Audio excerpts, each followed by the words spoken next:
guys, so we're gonna go, and my sister is gonna kill the weeds with some hot water. It's hot water. See right here? I did this the other day.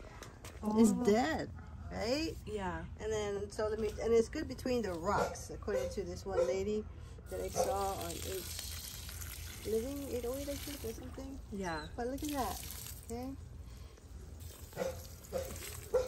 Okay. Okay. Yeah. So just pour it, and then the next day it looks like this.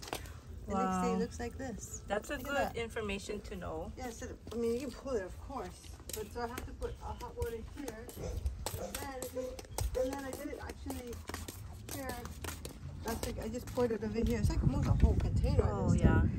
Almost a whole hot container, just in one spot, concentrated. So I'll do it here, and all.